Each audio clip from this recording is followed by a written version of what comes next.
नमस्ते दोस्तों, इलेक्ट्रिकल बस चैनल में आप सबको स्वागत है। तो आज इस वीडियो में हम लोग देखेंगे कि ईओटी क्रेन जो होता है, इलेक्ट्रिकल ओवरहेड क्रेन्स, जो ओवरहेड में चलता है, बहुत सारे इंडस्ट्री में आप देखे होंगे। तो उसमें बहुत लोगों को ये चीज़ पता नहीं होगा कि उसमें बहुत सारे प्रोटेक्शन लगा रहता है।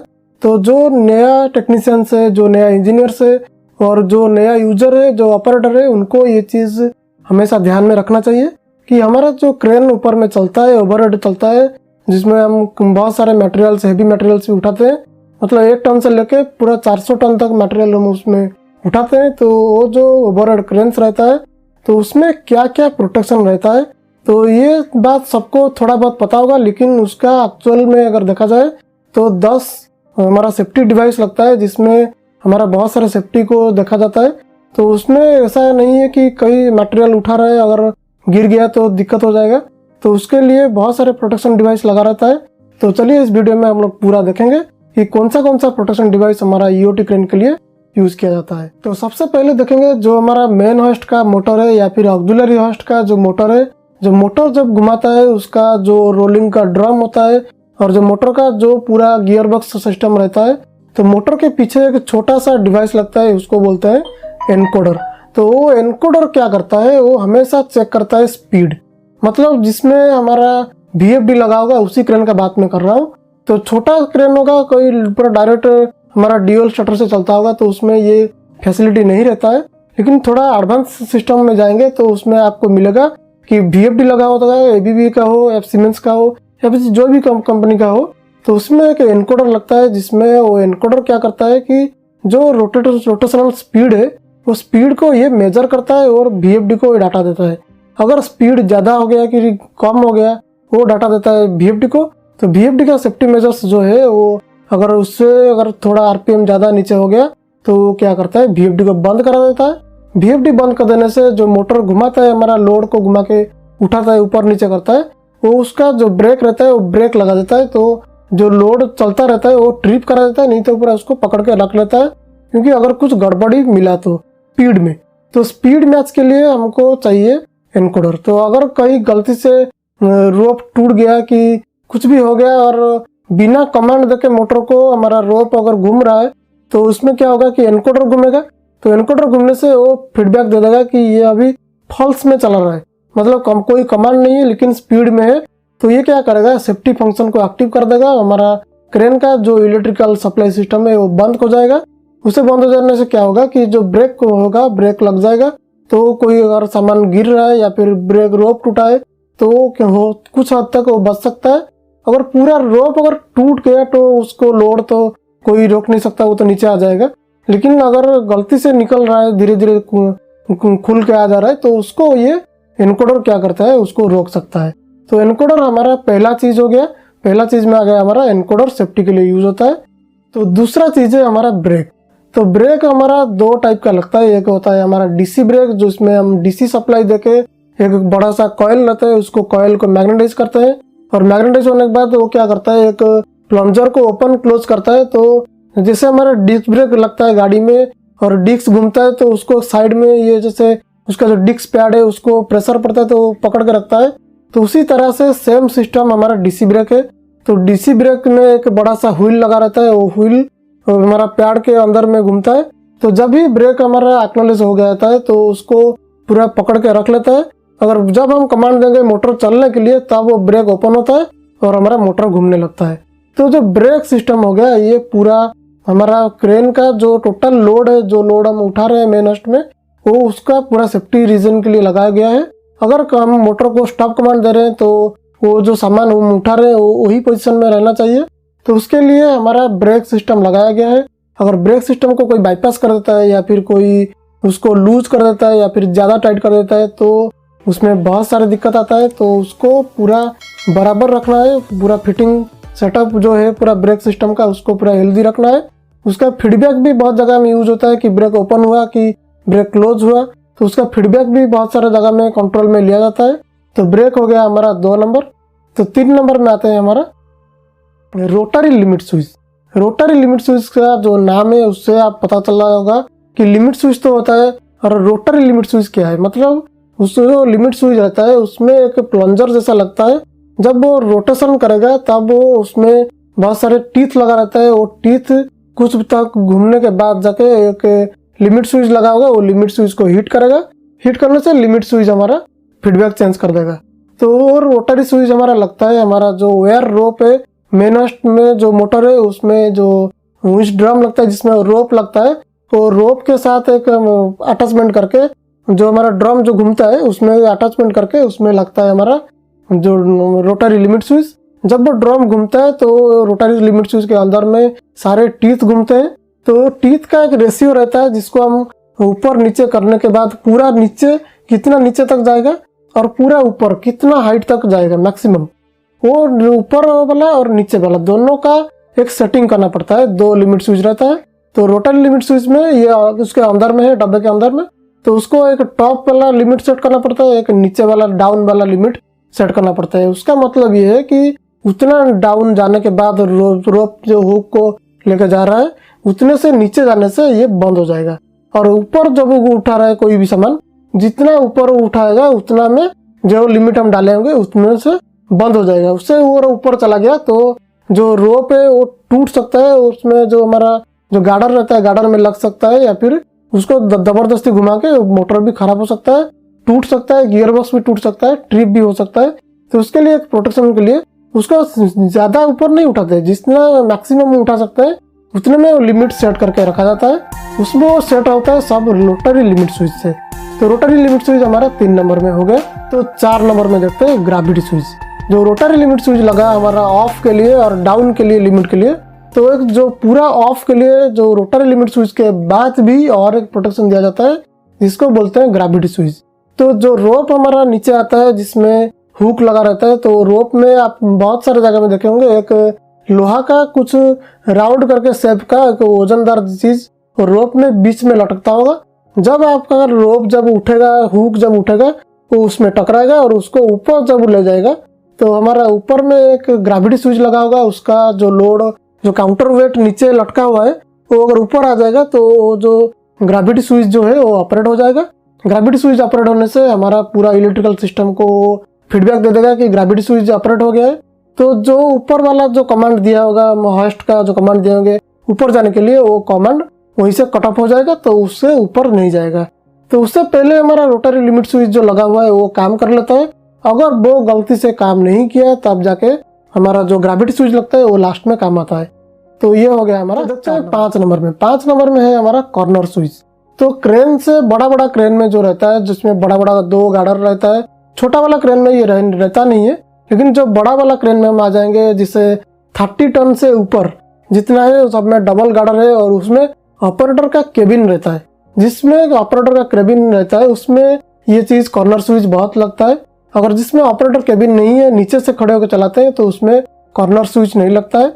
तो ये कॉर्नर स्विच होता है ऐसा है कि जो नाम है उसका कॉर्नर स्विच, मतलब ये जो क्रेन रहता है उसका चारों कोने में 4 लगा रहता है। तो जब आप कोई भी काम कर रहे हैं या फिर उस गार्डर में काम कर रहे हैं कि इस गार्डर में काम कर रहे हैं कि ऑपरेटर नीचे जा रहा है कि कुछ काम भी हो रहा है उसमें, तो वो जो प्लेटफॉर्म में खड़े होके वो कॉर्नर में एक स्विच लगता है, तो उसको ऑपरेट करने से वो क्रेन का जो ऑपरेशन है वो बंद हो जाता है।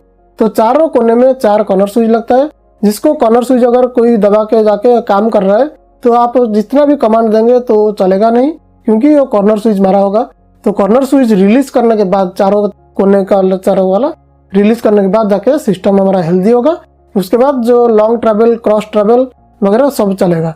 तो कॉर्नर स्विच हमारा आता है। तो 6 नंबर में देखते हैं लोड सेल। लोड सेल का काम तो आप सबको पता होगा कि लोड सेल जो है हमारा कोई भी वेट अगर हम मापना चाहते हैं तो उसके ऊपर रख के हम वेट देख सकते हैं। किसमें जो दुकान में रहता है जिसमें वेट मेजरिंग करने के लिए कोई भी सामान रखते हैं तो डिस्प्ले में वेट दिखाता है, उसी को बोलते हैं लोड सेल।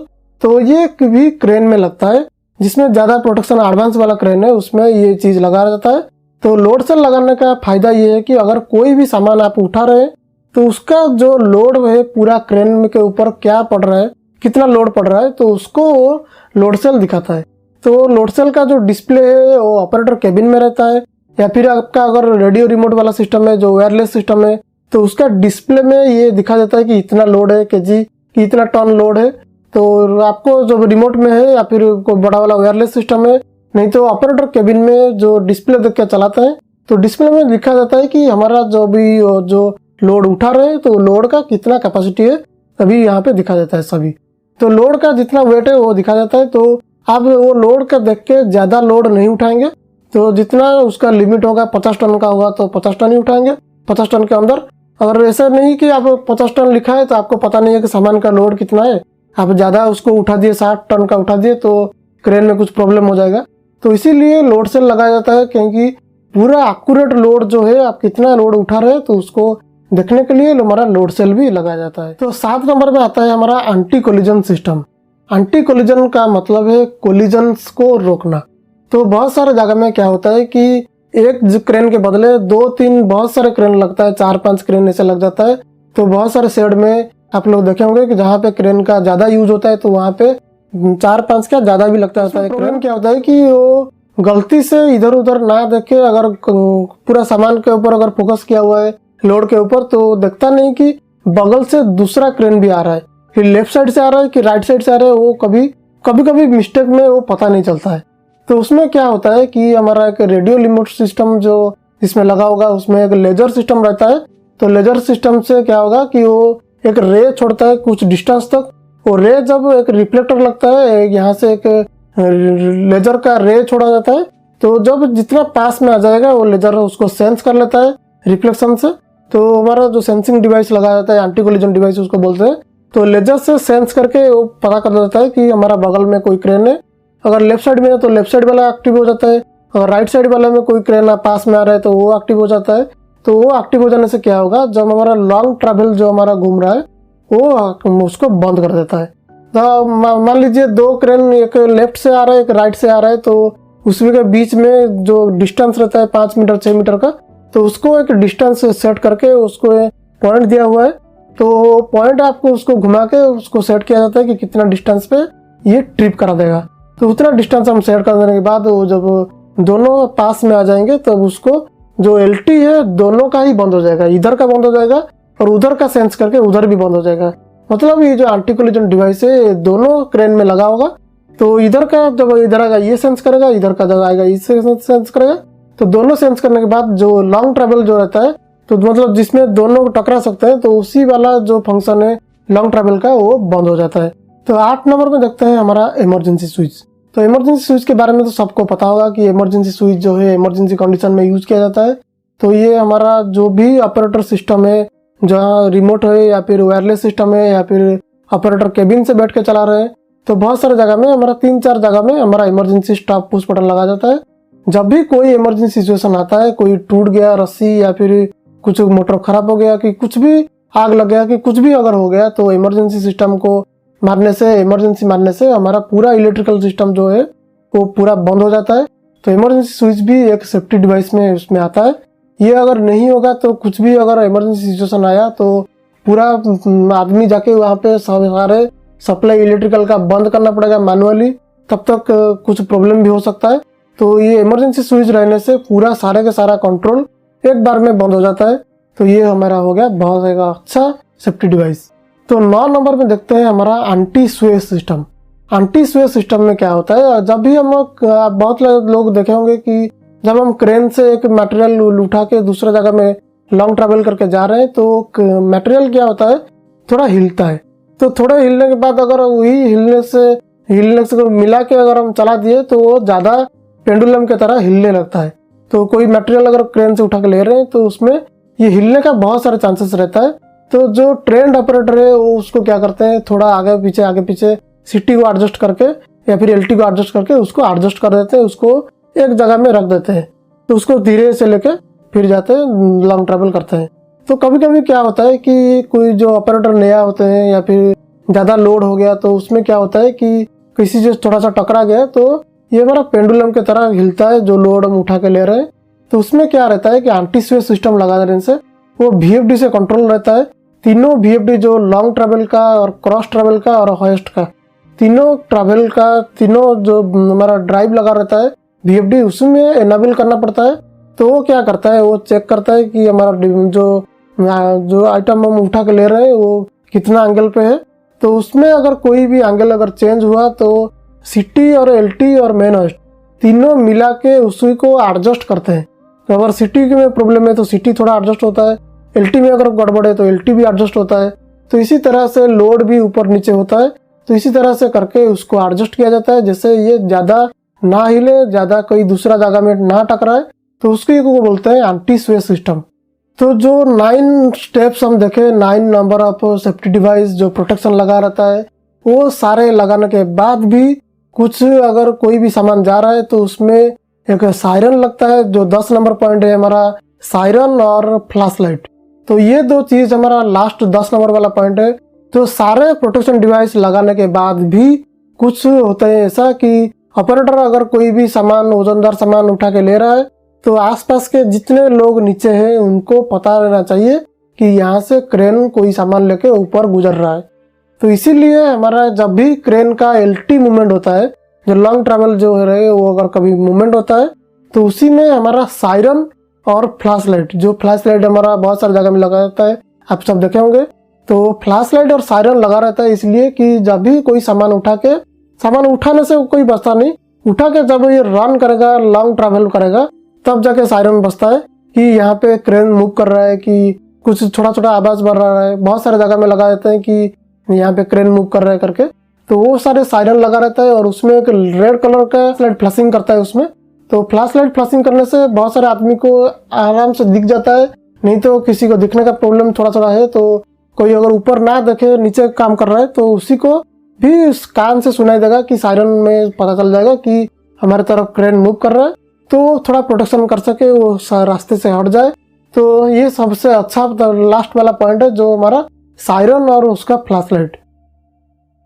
तो आशा करते हैं ये वीडियो आपको सबको पसंद आया और समझ में आ गया। अगर कुछ प्रॉब्लम है या फिर सवाल है तो हमको कमेंट करके जरूर बताइए, हम आपका सवालों का जवाब जरूर देंगे। अगर ये वीडियो आपको अच्छा लगा तो इस वीडियो को लाइक कर दीजिए, दोस्तों में से शेयर कर दीजिए। अगर हमारा चैनल आप नया है तो हमारे चैनल को सब्सक्राइब करना ना भूलें और जो बेल आइकन है इसको दबाना मत भूलिए, क्योंकि जब भी हम वीडियो अपलोड करेंगे तब आपको नोटिफिकेशन मिल जाएगा और वीडियो आप देख सकते हैं। इसे वीडियो देखने के लिए हमारे चैनल पर इंतजार करते रहिए। तब तक के लिए आपको बाय बाय।